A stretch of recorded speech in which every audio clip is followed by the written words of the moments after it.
Hola a todos. Se ve bien mi presentación, ¿verdad? Está todo correcto. Todo correcto. Perfecto. Pues hola a todos, buenas tardes a todos. Mi nombre es Margarita Savchenkova, como ya dijo Miguel, y soy doctoranda de la Universidad de Salamanca y miembro del grupo de investigación TRADIC. Y en primer lugar, quería agradecer a los organizadores del Congreso por haber aceptado mi ponencia y en segundo lugar, pues también agradezco a todas las personas que han decidido escucharla. El tema de mi ponencia es traducción de los nombres propios de personajes históricos, el caso del fin del Homo soviéticos de Svetlana Alexievich. A la hora de traducir los textos que contienen datos sobre el pasado, el traductor en cierto modo asume el papel del historiador. No solo guía al lector a través de la cultura exótica del otro, sino que también lo traslada a través del tiempo. Y la situación se complica si se trata de la historia del país como la Unión Soviética. Los episodios y los fenómenos de su pasado suponen un reto para cualquier traductor debido al prolongado desarrollo autónomo del país y a una falta de un conocimiento profundo sobre la URSS fuera de sus fronteras. La pregunta principal que nos hemos planteado en este trabajo es con qué desafíos se enfrentan y qué procedimientos aplican los traductores a la hora de trabajar con los nombres propios de los personajes históricos de la época soviética, que aparecen en una obra literaria redactada originalmente en ruso. Y esta cuestión nos lleva a establecer los siguientes objetivos. Detectar posibles dificultades del trasvase de los nombres propios a otros idiomas con los que podían haberse encontrado los traductores, analizar los procedimientos de traducción por los que optaron y definir si existe un patrón común en las traducciones objeto de estudio. El corpus escogido es una obra titulada Breme Second Hand, que en España vio la luz bajo el título El fin del Homo soviéticos. Publicado en el año 2013, este libro recibió críticas muy positivas y llegó a ocupar incluso el tercer puesto como uno de los mejores libros del siglo XXI, según el ranking de The Guardian. Su autora es Svetlana Alexievich. Es periodista bielorrusa y ganadora del Premio Nobel de Literatura en el año 2015 por su, cito, obra polifónica, un monumento al sufrimiento y al valor en nuestro tiempo. Dream Secondhand se basa en entrevistas de antiguos soviéticos de distinta edad, que relatan historias de sus vidas vinculados a los episodios del pasado soviético, como por ejemplo la Gran Purga, la Segunda Guerra Mundial, la Perestroika, etc. Y aunque esos acontecimientos surgen en la obra de forma esporádica y funcionan más bien como trasfondo de la narración, su aparición puede suponer un reto para el lector, ya que el lector lejano a la Unión Soviética no sabrá interpretar muy bien esas referencias, no sabrá entender de qué personajes históricos, por ejemplo, se trata exactamente. Y pues para nuestro trabajo y para nuestro análisis hemos contado con 4 traducciones de la obra, al francés, al portugués de Portugal, al español y al inglés. La metodología de investigación consiste en la selección y clasificación de segmentos textuales que contienen los nombres de personajes históricos, la detección de los ejemplos representativos y el análisis tanto cualitativo como cuantitativo de los procedimientos de traducción. ¿Cuál es nuestra hipótesis de partida? Creemos que para no dificultar la lectura, algunos de los traductores evitan definiciones de figuras históricas, mientras que otros, en cambio, aclaran prácticamente todos los nombres opacos para el lector. Y creemos que es probable que estas decisiones dependan del planteamiento del traductor o de la editorial sobre el carácter de la obra.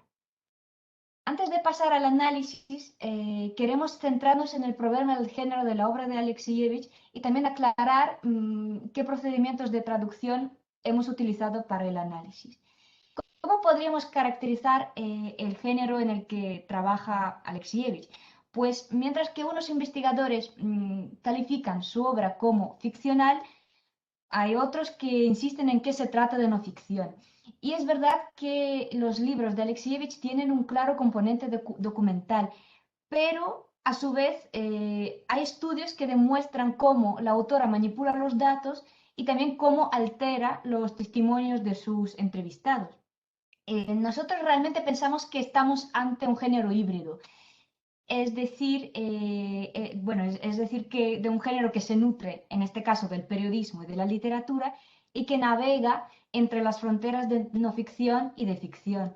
Y para responder con más precisión a la pregunta sobre el género de la obra de Alexievich, es necesario que los investigadores sigan analizando diferentes ediciones de su legado literario y también que obtengan acceso a las entrevistas iniciales para ver qué técnicas narrativas utiliza Alexievich y también hasta qué punto manipula los datos o hasta qué punto cambia los testimonios iniciales.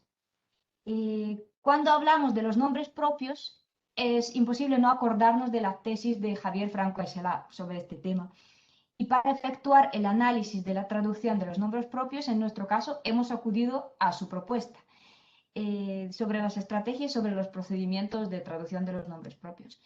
Él divide estos procedimientos en dos grupos, la conservación y la sustitución, en función del mantenimiento del elemento original. Y el orden que aparece aquí es significativo, ya que sigue una escala de menor a mayor adaptación cultural. Como ven, la glosa extratextual y la glosa intratextual están subrayadas. ¿Por qué? Porque no funciona de forma independiente, funcionan en combinación con uno de los procedimientos anteriores.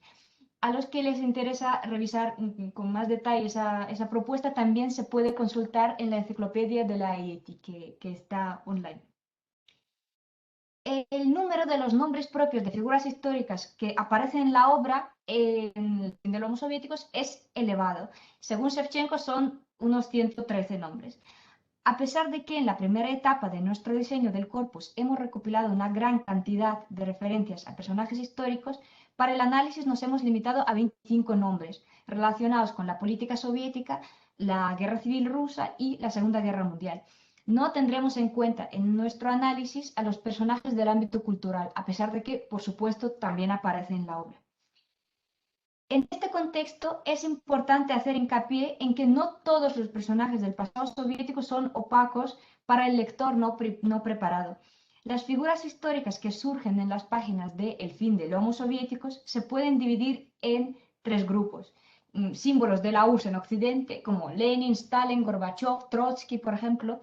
Los nombres familiares en el exterior, como Khrushchev o Brezhnev, y los nombres opacos para el público extranjero, por ejemplo, Andropov, Bukharin, Zhukov, etc. Y pues los 25 nombres que hemos analizado en este estudio justamente pertenecen al tercer grupo. Realmente los traductores tienen claro que los nombres de los primeros dos grupos se conocen fuera y por tanto se limitan a adaptarlos ortográficamente y no añaden comentarios sobre las personas a las que pertenecen. Pero, ¿de qué personajes estoy hablando exactamente? He dejado aquí tres ejemplos. Uno es Alexander Kolchak, Codilo y Movimiento Blanco; Dzerzhinsky era fundador de la CHK y Lavrent Iberia, jefe de la NKVD. Pues personajes de este tipo surgen mucho en las páginas de la obra y, por supuesto, para el lector que no conoce tan bien la historia de la URSS, no serán familiares, pero para cualquier ciudadano de los estados postsoviéticos, pues esas personas son muy, muy, muy famosas. O sea, son familiares. ¿Cuáles son las soluciones traductológicas ante las figuras históricas que hemos visto en nuestro análisis? Realmente varían en cada edición. Y bueno, primero lo que vemos aquí es que todos los traductores optan por la adaptación ortográfica, lo cual es bastante lógico. Sin embargo, en los procedimientos de ampliación es donde observamos diferencias. La traductora al inglés, que es la última columna, prefiere aportar glosas extratextuales, es decir, notas a pie de página, para prácticamente todas las referencias, 24 sobre 25. Y la traductora al francés, que es la tercera columna, introduce notas a pie de página solo si es imposible extraer los datos básicos sobre el personaje del contexto de la obra. El traductor al portugués sigue una estrategia parecida, pero con menos empeño, y a menudo ignora nombres poco conocidos en Occidente. En total, la traductora francesa introduce 16 glosas extratextuales, mientras que el portugués introduce solo 6. Y ninguno de los traductores mencionados apuesta por las glosas intratextuales. Si consideran necesario añadir un comentario, lo hacen en forma de nota a pie de página. En cambio, el traductor al español no provee aclaraciones ni dentro ni fuera del texto. Solo una vez incluye una glosa intratextual. 5 minutos, Margarita. Gracias. Para ilustrar los procedimientos de traducción, les propongo mirar en detalle dos ejemplos y analizar las notas a pie de página que acompañan referencias a dos personajes. He escogido los siguientes personajes: Yuri Andropov, secretario general del Partido Comunista en los años 80, y Zoya Kosmodymianskaya, partisana soviética y primera mujer en recibir el título de héroe de la Unión Soviética. Ahora mostraré dos ejemplos y les pido por favor que se fijen en la parte en naranja, que es realmente nota a pie de página. El texto en sí no es tan importante, es importante analizar la nota a pie de página. Ese es el primer ejemplo, que es la figura de Yuri Andropov. Al acercarnos al primer ejemplo, vemos que la única que incluye una glosa extratextual, nota a pie de página, es la traductora estadounidense. Al mismo tiempo, no solo aporta la información básica sobre este político, porque ven que la nota es bastante amplia. Esta traductora precisa en qué años ocupaba el cargo del director de KGB, quién era su sucesor como secretario general, cuándo tenía el mismo cargo. Es decir, esta nota a pie de página parece una entrada enciclopédica realmente. Y los demás traductores optan por no añadir ninguna aclaración sobre Andropov. Realmente del contexto se puede extraer un poco de información sobre este personaje. Podemos leer que es, como en español se dice, un hombre del KGB, pero claro, no se puede saber exactamente de quién se trata. Y asimismo, queremos hacer hincapié en un error fáctico que comete el traductor al portugués, porque denomina a este antiguo director del KGB chequista, y eso no es correcto, ya que la HK dejó de existir en 1922, 60 años antes. En el caso de la partisana Kosmodymianskaya, ven que las notas a pie de página son más amplias, por eso les doy algo de tiempo para que los miren con atención y pueden leer también con tranquilidad.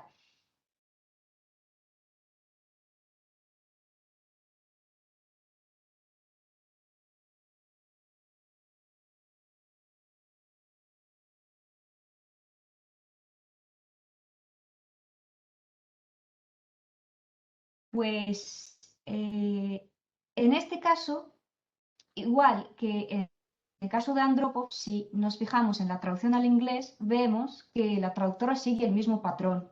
No solo limita a precisar que se trata de una heroína soviética, eh, que dice que en qué años vivía, a qué se dedicaba cuando era partisana, cómo murió. Explica muchísimas cosas en esta pequeña nota a pie de página. Y otra vez, este fragmento se asemeja a un artículo enciclopédico. La intervención de la traductora francesa es mucho más breve. Esta traductora ofrece el mínimo de datos para presentar un retrato general de la personaje. Joven heroína de la URSS de 18 años, miembro del Komsomol, ahorcada por los nazis, y pues no da mucho más detalles. Y el comentario del traductor portugués es aún más resumido. Este traductor ni siquiera indica que se trata de una heroína de la Unión Soviética. Y incluso en su comentario ni siquiera se entiende de qué guerra se trata, porque podría haberse tratado por ejemplo, de la Primera Guerra Mundial. Entonces, este comentario es muy, muy, muy escaso. Y el traductor al español directamente prescinde de añadir aclaraciones.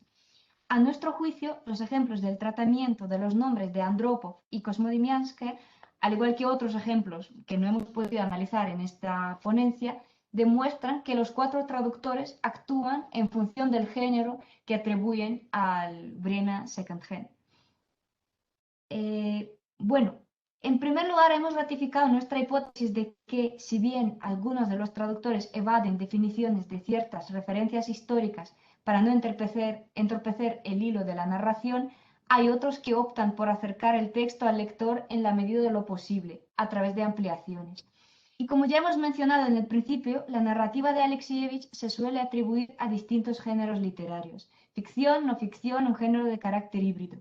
Y creemos que los enfoques y distintas estrategias en cuanto a los nombres de personajes históricos que vemos en esas traducciones están estrechamente relacionados con el problema del género de la obra de Alexievich y dependen de cómo los responsables de sus ediciones, incluido el traductor, interpretan el género de esa obra, si es ficción, no ficción o un género de carácter híbrido. Como hemos visto, que mientras que la traductora estadounidense decide aclarar todos los nombres desconocidos, como si se tratara de un libro de no ficción o de una obra historiográfica, los traductores al español y al portugués, por ejemplo, prácticamente no intervienen en el texto. El resultado de su trabajo parece encajar más en la ficción que en la no ficción. Y mientras tanto, la traductora al francés busca un equilibrio entre esos dos géneros y actúa en función de cada referencia y llega al resultado híbrido. Y realmente su traducción es como el género de carácter híbrido. No hemos observado un patrón común en el tratamiento de los nombres de personajes históricos. Aunque algunas de las versiones presentan semejanzas, los traductores siguen sus propios patrones de acuerdo con el carácter que cada uno de ellos atribuye a Bremen Second Hand. Y bueno, eso es todo. Muchísimas gracias por su atención. Bueno, muchísimas gracias a ti. Doy la bienvenida a los asistentes y a los panelistas que ya os he presentado anteriormente. Se queda abierto el chat para cualquier duda, cualquier consulta que le quieran hacer a Margarita.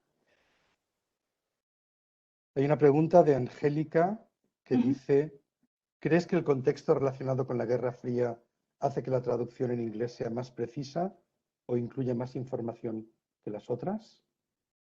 Yo diría que, o sea, decir que es más precisa no es lo más correcto. Simplemente esa traducción, digamos que tiene muchísimos datos que realmente no contiene el original. Es decir, la traductora o la editorial deciden añadir toda esa información relacionada con la historia de la Unión Soviética. Pero es verdad que puede deberse al tema de la Guerra Fría el hecho de que esta obra la intenta mostrar más como la obra no ficcional, es decir, mostrar que toda esa gente que vivió en la Unión Soviética y que sufrió pues las represalias de Stalin, por ejemplo, o que lo pasó bastante mal en la Segunda Guerra Mundial, pues mostrarlo como la verdad absoluta y que efectivamente pasó. Entonces toda la obra está enfocada como en la vía de no ficción. Yo diría sí, o sea, que la Guerra Fría, por supuesto, ayudó a ver a la Unión Soviética como un rival y pues a través de esta obra intenta mostrar lo mucho que sufrían los soviéticos. Eso es lo que quería decir. Muy bien. Palabra, tienes el micro desactivado. Vamos a Lo ver. tienes activado. Vale. Gracias. Ahora vemos la ponencia y veo el micrófono. Perfecto. Cuando quieras, Gracias, Isabel. Miguel Ángel. Pues muchísimas gracias por la palabra. Me sumo a las felicitaciones del resto de panelistas y agradezco también a las personas que nos acompañan hoy en esta sala. Como ya ha indicado Miguel Ángel, mi presentación va a girar en torno al rol del traductor en formación frente a las tecnologías emergentes y voy a relatar una experiencia de compilación y explotación de un corpus ad hoc sobre criptomonedas en el aula de traducción inversa especializada en la combinación español-francés. Como mis compañeras, desglosaré estos contenidos en varios bloques, principalmente una introducción, algunas aportaciones teóricas sobre el uso de corpus en la traducción especializada, a continuación la descripción de la experiencia y las conclusiones. En el campo de la traducción científico-técnica, bueno, la especializada en general, pues son varios los autores que han destacado el importante volumen de trabajo que se está apreciando en los últimos años, especialmente en el sector de la traducción de textos biosanitarios y de las nuevas tecnologías, con lo cual nosotros como docentes consideramos que es importante iniciar a los alumnos de traducción e interpretación en estos ámbitos para facilitar su incorporación al mercado laboral. Los investigadores, los docentes y los profesionales coinciden en señalar algunas dificultades de estos sectores, como por ejemplo adquirir el conocimiento especializado que requieren este tipo de traducción, dominar la terminología, la fraseología propia de las diferentes especialidades y especialmente contar con fuentes documentales y terminológicas adecuadas que le permitan responder a las necesidades del traductor.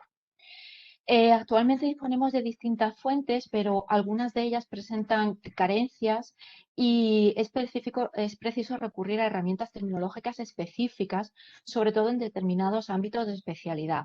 En el caso de las tecnologías emergentes nos encontramos con la dificultad de que además al ser campos en continua evolución es muy complicado disponer de fuentes fiables. El traductor además afronta el proceso de traducción con una documentación escasa, en muchos casos son tecnologías que se están desarrollando y poco o nada se sabe de ellas, y resulta más complicado todavía en combinaciones lingüísticas que no incluyan en inglés, como es el caso de la experiencia que les relato, que era con español y francés, ya que el inglés es la lengua franca de la tecnología actualmente.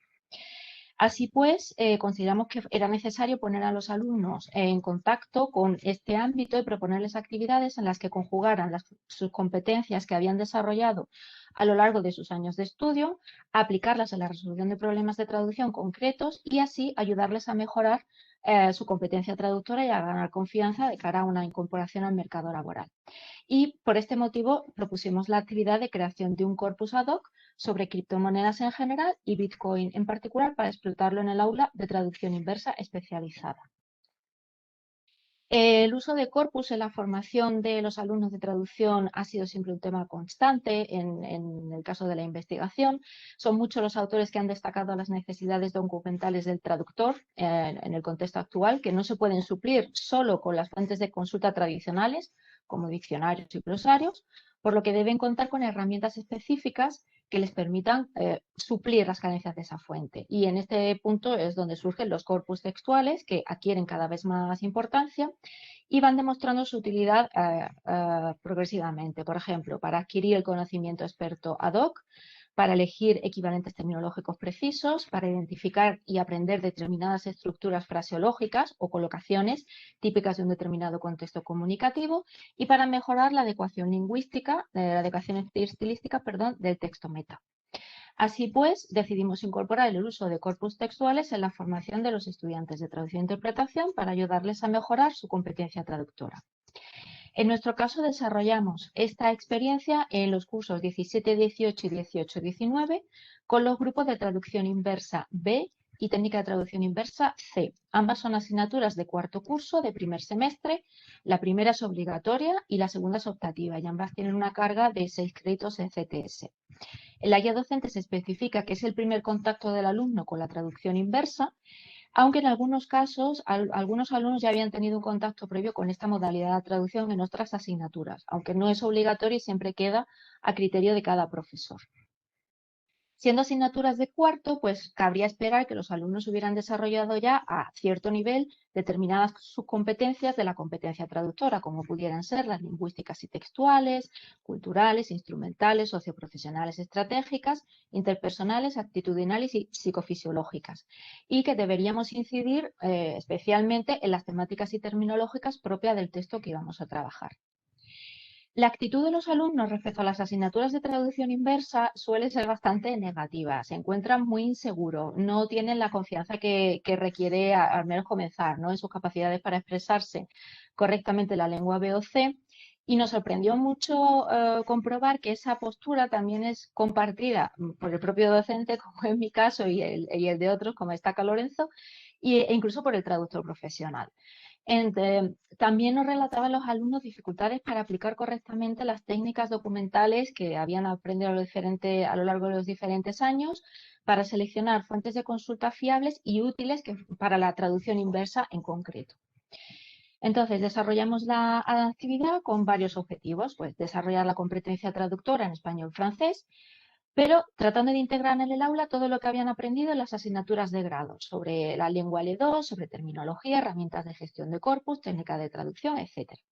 Tratamos también de incidir en la necesidad de incorporar determinadas herramientas informáticas en la formación del traductor y que los alumnos tomaran conciencia tanto de su utilidad como de su importancia para la traducción inversa. También queríamos que afrontar la tarea de compilar un corpus ad hoc como herramienta de apoyo para la formación en traducción inversa y para la realización de este tipo de traducciones, y que explotaran este corpus para adquirir tanto el conocimiento experto como para tratar de solventar las dificultades que planteaba un texto sobre criptomonedas a nivel terminológico, fraseológico y estilístico. Elegimos un texto en español informativo publicado en una revista de divulgación científica española muy conocida, en el que se explicaba qué era una criptomoneda, se centraba en Bitcoin y se veía cuál era su potencial como medio de inversión financiera. Por aquel entonces el público comenzaba ya a familiarizarse con las criptomonedas, sobre todo con Bitcoin, a partir de una experiencia negativa como fueron los ciberataques lanzados contra distintos organismos públicos, como el Sistema Nacional de Salud británico o Telefónica en España. Tras estos ataques, pues se solicitó un rescate en Bitcoin, ¿no? Se debía abonar en Bitcoin. Entonces, en este texto también se informaba sobre las características de las criptomonedas, cómo había ido evolucionando su valor, las ventajas y desventajas. Y nos interesó también porque en Francia, en esos años, comenzaba a ser ya aceptada como medio de pago en diversos comercios. Posteriormente hemos podido comprobar que las criptomonedas se han destacado como uno de los avances tecnológicos más relevantes en los últimos años, por la forma en la que opinión de los expertos, como la Fundación Innovación Bank Inter, van a modificar nuestra vida, con lo cual nos alegramos mucho de elegir esta temática y poner a nuestros alumnos en contacto con ella. El problema era efectivamente que no existían fuentes documentales tradicionales como diccionarios o glosarios que permitieran realizar esta traducción, con lo cual los alumnos se vieron ante la necesidad de desarrollar sus fuentes propias de consulta a través del corpus. Para compilar el corpus, previmos una sesión de trabajo con todos los estudiantes para revisar el uso de AntConc, que como mis compañeras han explicado ya, es gratuito, está en línea, es accesible para los alumnos tanto dentro del campus como fuera de él, y es, aunque básico, pero permite varias utilidades.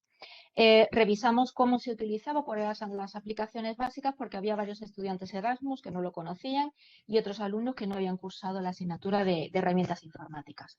Se les propuso que elegieran ellos cómo trabajar, individual o en grupo, la mayoría decidió hacerlo en grupo, y se compiló un corpus ad hoc monolingüe en francés sobre Bitcoin para ir utilizándolo con la traducción o en paralelo a la traducción del texto que habíamos seleccionado. En este caso, Internet se mostró pues, el recurso básico debido a la naturaleza de la temática en la que trabajábamos. Nuestro corpus, al ser ad hoc, lo que queríamos era incluir el mayor número de textos posibles en el menor tiempo.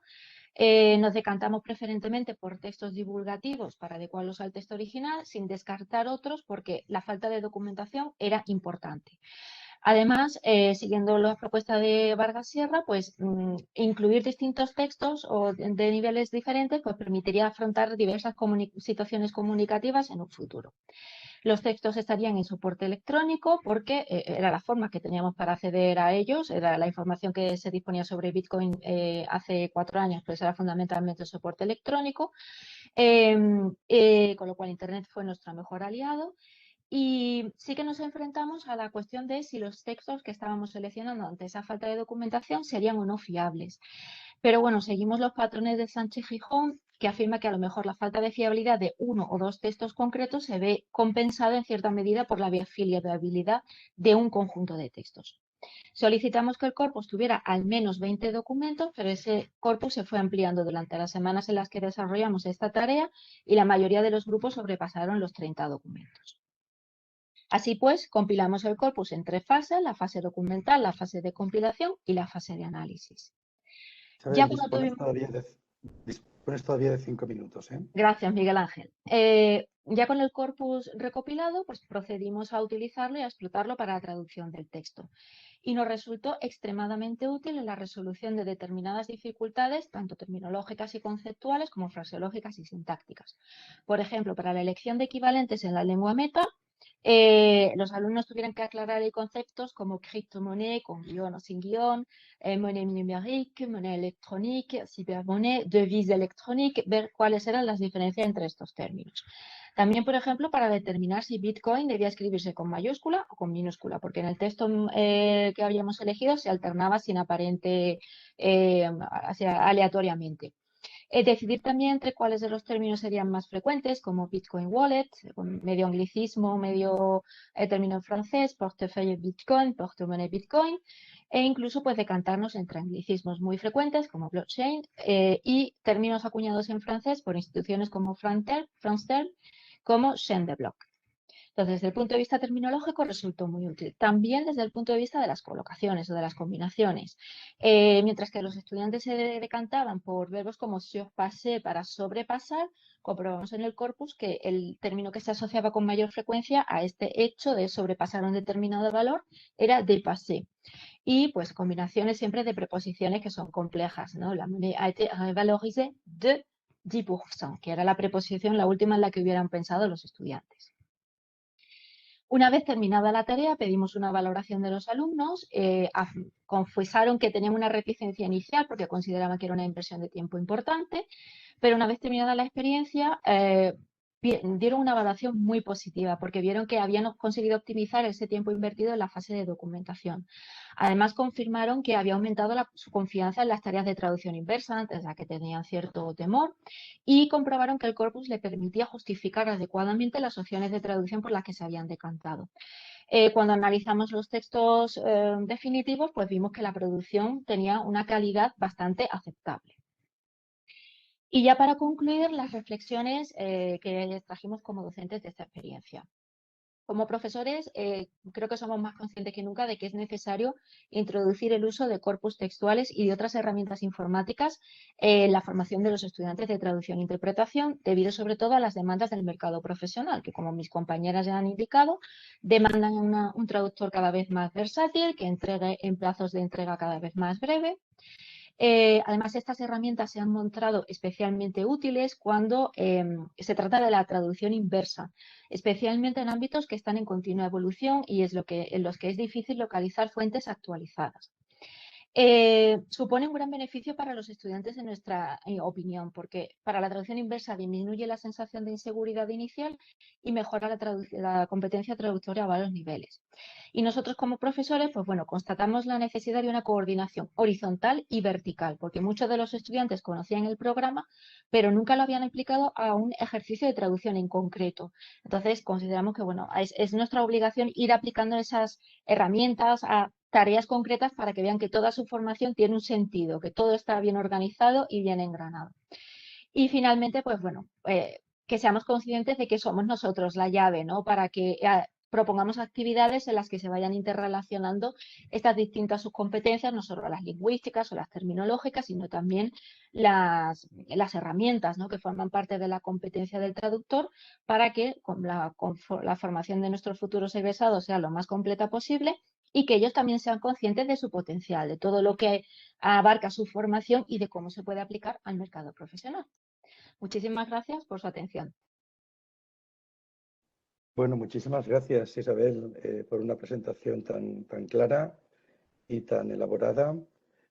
Abro el panel del chat para cualquier consulta que tengan los participantes o los panelistas también pueden consultar.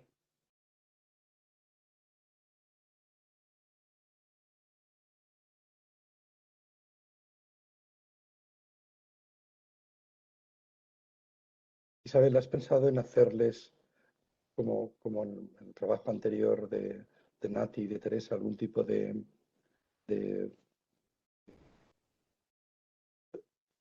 encuesta o los estudiantes para ver qué tipo de dificultades han encontrado o qué les ha parecido? ¿Sobre el uso de la herramienta, Miguel Ángel? Sí, bueno, sí, porque realmente el corpus ya me dices que es habitual en tus clases de traducción, ¿no? Sí, sí. Claro. Sí, pues la verdad que la principal, como han comentado ya anteriormente las compañeras, es un programa tan intuitivo que prácticamente la única dificultad es una inversión de tiempo en pasar los textos a formato electrónico y explicarle las 4 funciones básicas para que ya ellos se sientan con la seguridad de comenzar a indagar un poquito más en el programa.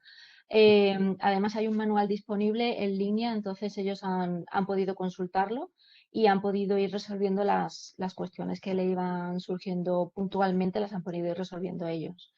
y como se desarrolló a lo largo de varias semanas, no fueron solo 2 sesiones como en el caso anterior, sino que fueron algunas más, fueron 4 o 5 sesiones, pues ellos mismos fueron familiarizándose con el programa y resolviendo sus propias dificultades. Sí. Muy bien, aquí de Mercedes López, felicitaciones. Gracias. Me lo pone aquí en francés directamente. Gracias. Merci, Mercedes, también de mi parte. Bueno, pues eso. Muchísimas gracias. Enhorabuena, Isabel, Gracias, Miguel. por tu dedicación, sobre todo, porque conozco tu trabajo y sé que todas estas publicaciones y presentaciones llevan detrás una dedicación docente más que, más que reconocida. Bien, pues vamos a pasar a la última ponencia de hoy. Nos queda María Bendicho, que va a hablar del cine como producto multicultural y la subtitulación de referentes culturales. Voy a ceder la palabra a María. María, al principio del panel explicaba que, bueno, lo que ya habéis visto estos días. María, ¿estás por ahí? Sí, hola, buenas tardes. Hola. Ahora. No tenéis la cámara activada, pero no hay ninguna norma que diga que tengáis que tener. Ahora está Ahora, activada. muchas Muy gracias. bien, pues eso, tienes 15 minutos, yo interrumpiré cuando queden 5, ¿vale? Más que nada Ujú. para que os organicéis y luego hay 5. Una última cosa, Rosa Castro, ahora me acaba de entrar. Muchas gracias, Isabel. Es que me llegan, no sé por qué, el chat me llega siempre con un par de minutos de retraso.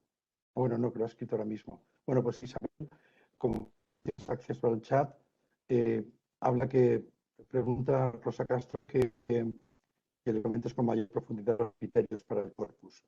Pasamos directamente a la presentación de María y luego al final, si queréis, hacemos un pequeño debate de todas estas ponencias. Permita el tiempo. María está compartiendo la pantalla. Perfecto, muy bien. Pues cuando quieras, Perfecto. María. ¿Se ve sin ningún problema la pantalla? Perfecta, se ve perfecta. Vale, Sí, muchas sí. gracias. Bueno, pues yo voy a hablar del cine como producto multicultural, en concreto, más concretamente, la subtitulación de los referentes culturales a través de un estudio de casos de diferentes autores y tipologías de subtitulado. Entonces, los objetivos iniciales del estudio eran comparar inicialmente las diferencias formales entre largometrajes y cortometrajes, tanto a nivel del producto cultural y de su cantidad de referentes culturales presente, como de las características que la subtitulación de unos y de otros presentaba. En segundo lugar, analizar la incidencia de los elementos visuales respecto a los lingüísticos y si había una mayor cantidad de elementos visuales o lingüísticos dependiendo de la tipología y de su representación. Por otra parte, además, queríamos observar si dentro de las traducciones que ya se habían realizado del corpus que habíamos escogido, habían diferentes posibilidades de traducción o si había una línea general que seguían todos ellos. Finalmente, el objetivo final era elaborar una clasificación de estas tipologías de tabúes y referentes culturales, ver si habían correspondencias entre ellos y, por tanto, en los procedimientos y estrategias de traducción. En primer lugar, voy a abordar algunos puntos que considero que son muy importantes. El cine como producto cultural, tanto de cine perteneciente a la diáspora o de autores menos conocidos, como cine que tiene características muy concretas, como sería el caso, por ejemplo, del autor japonés Nobuhiro Suwa, un productor de origen japonés que desconoce el idioma español, pero que sin embargo ha decidido dedicarse a la elaboración de cine formalmente y lingüísticamente en francés porque considera que representa más su estilo y su identidad. Además, los referentes culturales tienen una gran diferencia de posibilidades de representación, pero dentro del corpus trabajado sí que nos hemos dado cuenta que la mayoría de ellos tienen un carácter sobre todo lingüístico más que icónico, aunque claro está que para la subtitulación el carácter icónico no se vería representado en el producto traductológico final. Por otra parte, los estereotipos aparecen en gran parte de estas producciones que hemos trabajado y también hemos observado que estos estereotipos se encuentran a mitad camino entre el culturema, ya que representan, ¿no?, una realidad cultural en la cultura origen, y el tabú en una posible cultura de recepción, dependiendo también de las estrategias de traducción, lo cual indicaría que la estrategia de traducción está muy condicionada por el lugar de recepción y la cultura, tanto origen como meta, en el caso de elementos que puedan ser sensibles, sobre todo a la hora de su traducción. El corpus de estudio se ha basado en una cantidad bastante amplia de autoras de la diáspora francesa, sobre todo desde los años 90 hasta la actualidad, y hemos observado que la mayoría de ellas, su producción no ha sido traducida. Más adelante comentaré algunas características de este cine o alguna de las autoras, y es un corpus de estudio muy amplio en el que lo que se ha observado sobre todo es que solo se han llevado a la gran pantalla las películas que han conseguido difuminar esa carga de referentes culturales o tabúes que había en el original. Por último, mostraré un ejemplo del tipo de análisis contrastivo que se ha llevado a cabo para los ejemplos de traducción, y por último nombraré algunas conclusiones iniciales, aunque todavía seguimos en vías de estudio. Como ya he comentado, la interculturalidad es un elemento muy esencial a todo el corpus que hemos trabajado. Las autoras pertenecientes a la diáspora han encontrado sobre todo mujeres, no hemos querido trabajar hombres, ya que hemos considerado que la visión de la mujer en el corpus que estábamos trabajando era un elemento muy importante. La interculturalidad era el elemento central del corpus, ya que el objetivo del cine que elaboraban estas autoras, como por ejemplo Geraldine Nakache o otras autoras más actuales, como por ejemplo Geraldine Nakache, han llevado a cabo un cine que pretende mostrar la situación de la mujer y sobre todo su lugar en los estereotipos culturales que encuentran en una y en otra cultura. El cine que hemos trabajado se centra en relatos de la migración y vemos cómo estas mujeres lo que intentan demostrar es cómo su visión de la cultura no se llega a encontrar representada en la cultura a la que han viajado. Por lo tanto, es un cine que se centra en los referentes culturales, tanto origen como meta, y provoca problemas de traducción para los receptores del producto meta, ya que en algunos casos pueden no llegar a comprender qué es lo que está sucediendo en la situación sin una explicación extra, lo cual es imposible en el caso de la subtitulación. La mayoría de los referentes generales que se han analizado pertenecen a gastronomía, obras de referencia o acervo cultural propio, aunque nos vamos a centrar en este caso en los acentos y en los estereotipos.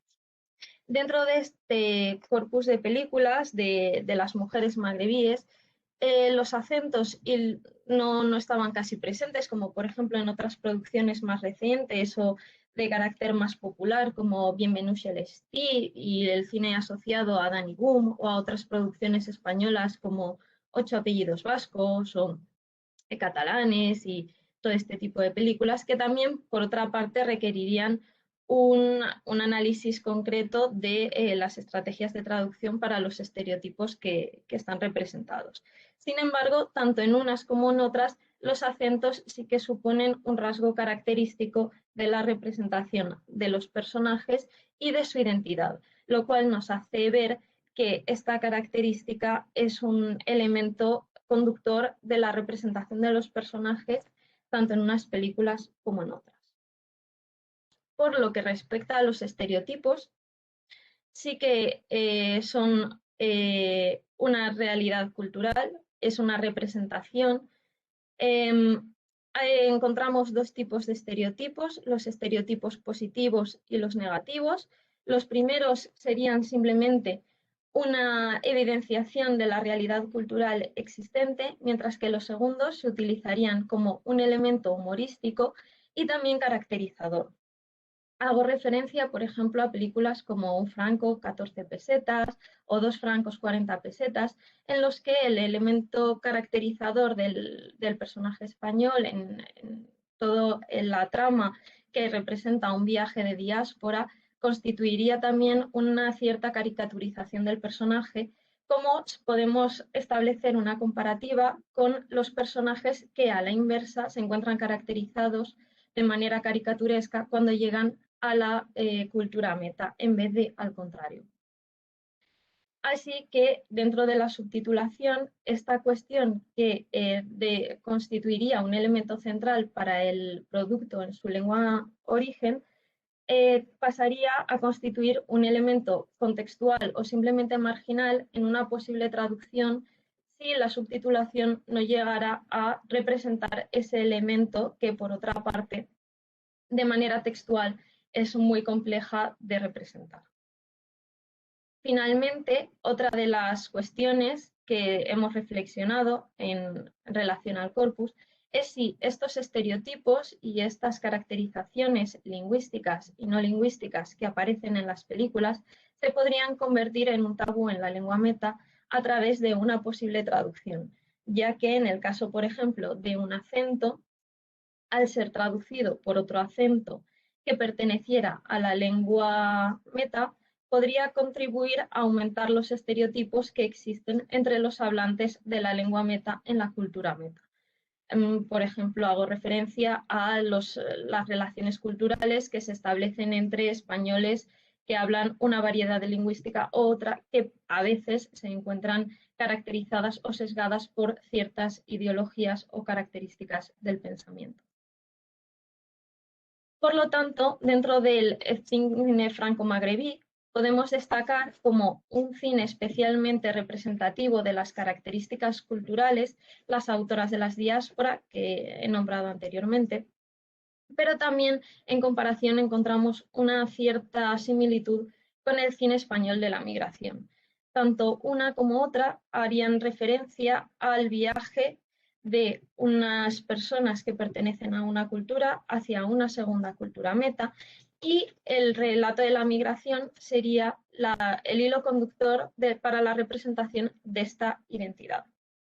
Finalmente, como corpus de apoyo, sí que hemos querido incluir el cine de Nobuhiro, por ejemplo, como ya he comentado, un autor un tanto peculiar, ya que este autor ha demostrado que a través de su cine se ha podido crear, digamos, un cine con las características típicas del cine japonés, pero totalmente insertado en la cultura francesa. Entonces, la pregunta sería si la traducción por sí misma sería capaz de conseguir adaptar o incluir una característica de cine dentro de otra cultura, que sería la cultura meta, sin ver afectada la esencia original de la producción, lo cual es altamente complicado cuando son temas tan delicados como pueden ser los que hemos trabajado.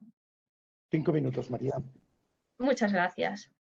Así que finalmente, como dentro del cine, del lenguaje cinematográfico, hay una gran representación de la identidad, hemos establecido una relación entre la transculturalidad y la transcreación como elemento necesario para la transposición de esos elementos culturales, siendo imposible encontrar un equivalente real en la lengua y en la cultura meta.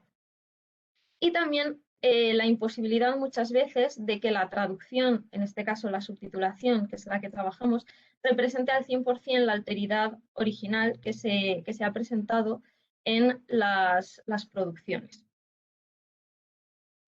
Algunos de los ejemplos para la elaboración del corpus: se han trabajado un texto original junto a su texto meta, en el que se han ido analizando las diferencias para observar si realmente a nivel lingüístico se habían podido mantener o no. Así que finalmente, y para concluir, las conclusiones iniciales a las que hemos llegado es que tanto el largometraje como el cortometraje presentan un gran número de referentes. Sin embargo, el cortometraje es el que más concentración de este tipo de referentes lingüísticos hemos podido observar, ya que son producciones destinadas a un público muy concreto, mientras que en los largometrajes que han llegado a la gran pantalla y que sobre todo se han subtitulado a diferentes idiomas son productos bastante más atenuados de carga cultural y que se centran sobre todo en la versión más humorística o más comercial de estas producciones. También hemos observado una equivalencia dinámica en la que no hay una única estrategia de traducción, aunque sí que parece ser que en todos la adaptación o la transcreación han sido las estrategias más comunes, pero en todas se destaca el principio de comprensión y de adaptación al público meta. Sí que hay una diferencia muy grande entre la representación de los referentes culturales que aparecen icónicamente y los elementos lingüísticos, ya que la mayoría de los icónicos han desaparecido. Y nos preguntamos si habría alguna manera de que la subtitulación y la explicitación pudieran encontrar un camino, ya que, como sabemos, la subtitulación tiene unas características muy concretas en cuanto a nivel de caracteres, a nivel de longitud, pero en muchos casos, para una comprensión total, sí que sería necesaria una explicitación que tendría que acompañar a la imagen. Entonces, la pregunta sería si sería sería viable crear algún tipo de explicitación que acompañase a la traducción para poder hacer llegar ese tipo de referentes culturales a un público que obviamente estuviera ya entrenado en la subtitulación. Y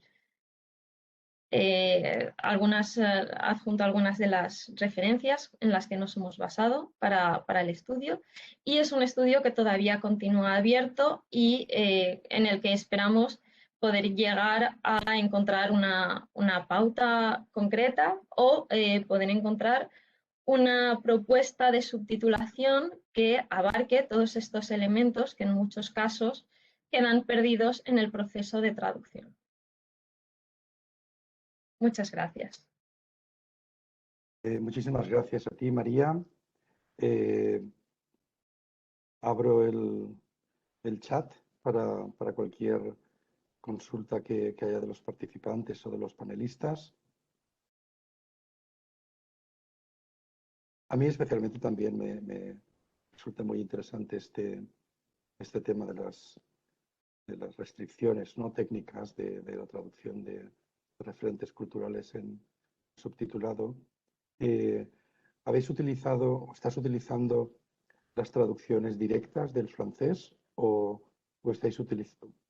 En alguna ocasión las películas pasan primero por otros estudios que se subtitulan al inglés o al otro idioma y de ahí pasan al español. Una curiosidad. La dificultad más grande que hemos encontrado a la elaboración del corpus es el encontrar una traducción oficial y real de muchas de las producciones, ya que sobre todo en el corpus inicial sobre autoras de la diáspora podemos encontrar muy pocas versiones oficiales, casi todas han pasado por un estudio de traducción y muchas no han llegado a Europa. Entonces ha sido difícil. Sí que es verdad que en el caso de las películas que han sido más comerciales y más comercializadas, hemos trabajado con las versiones oficiales que obviamente han pasado por un estudio de traducción y que se han trabajado de manera más comercial, lo que implica que también puede haber cierto sesgo a nivel de terminología que también estamos teniendo en cuenta. El hecho de que en las películas que han llegado más de manera comercial sean quizá las que menos carga representativa muestran y menos muestra aparece en los subtítulos. Claro, porque están, imagino, ¿no? Que será porque están más naturalizadas para que tengan más aceptación y no haya que pensar demasiado.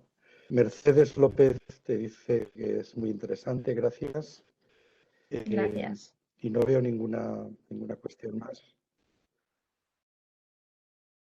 Bueno, pues María, Nati, Isabel, Margarita, Teresa, ha sido un placer escucharos. En nombre de la organización y en nombre de los participantes que tenemos silenciados, os doy la enhorabuena y os doy las gracias por compartir toda vuestra sapiencia. Y ahora vamos a parar. Tenemos un coffee break virtual.